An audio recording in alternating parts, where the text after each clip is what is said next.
Most people don't quit because it's hard. They quit because they are weak under pressure. They feel tired without working. They plan without executing. And they talk about discipline but avoid discomfort. See, this video is not a motivation. It's a mirror. And if you stay till the end, you will understand why most men never build work ethics and how I forced mine.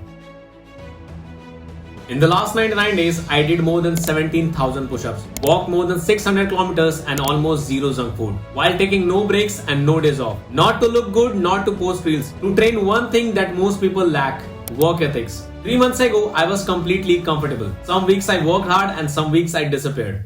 See, I wasn't lazy, I was undisciplined, and motivation and comfort controlled me. So I built something brutal, the 99-day hard challenge. Not a trend, not a habit hack, a system designed to break the weaker version of me. See, this challenge is not about push-ups, it's not about running, and it's not about studying. It's all about pressure. The challenge is divided into 3 phases. Foundation phase, where discipline is built. Boredom, where most people quit. Phase 2 is where most people are going to fail. Not because it's painful, because it's repetitive, boring and thankless. And hardcore, where identity changes. The rules of this challenge is very simple. Rule number 1, take one oath. Pick 2 to 4 tasks. It can be push-ups, gym, running, studying, skill practice, anything. But tasks must consist and build discipline, mindset and future value. No ego, no over planning. Rule number 2, no routines. Yeah, only tasks. Life is chaotic and time schedule is a lie. Tasks don't. Busy day, do less, but do something. And that rule alone rewires your brain. Now I'm going to tell you a truth that nobody is going to like. 100 push-ups will not take you more than 5 minutes. 10 pages of reading will not take you more than 15 minutes. And 4 kilometers of walk will not take you more than 20 minutes too.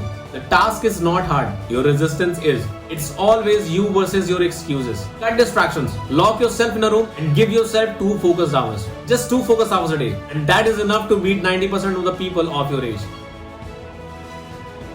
When you do this for more than 30 days, something happens. Your brain stops negotiating and it starts expecting completion. And discipline going to become automatic. That's not motivation, that's adaptation. Our brain adjusts to pressure when pressure is consistent. Now comes the dangerous part. Now you have to increase the loads. From 100 push-ups to 200 push-ups. From 2 hours of work to 4 hours of work. From 4 kilometers of walk to 6 kilometers of walk. Your mind panics. It says you have done enough. And that voice is why most people stay average. When I jumped from 100 to 200 push-ups, I felt weak. But I didn't negotiate. 60 reps, then 40, then 20. And I did that every day. No gaps and no days off. Capacity is built after discomfort, not before it. This challenge teaches you one thing: how to function under pressure. Because real life doesn't pause. Work, family, finances, responsibility, and so many more. Escaping reality is a lie. And strong men grow inside pressure. And after 60 days, you are going to increase it again. And this phase feels heavy. Every day feels like resistance. Good. That's where resilience is forced. Cold showers, minimal junk food, no comfort addiction. Not forever. Just long enough to change who you are. You might not like this, but I will say this. Record it. Document it. Post it if you want. Not for validation, for accountability. When people watch you, you stop lying to yourself. And if you fail, admit it. Restart. Lying to yourself is weakness. Honesty builds strength. This challenge doesn't give you motivation. It gives you work ethics, mental toughness, and self-respect. No competition, no comparison. Just you versus your weaker self. I will share more insights soon. Until then, keep working, keep improving.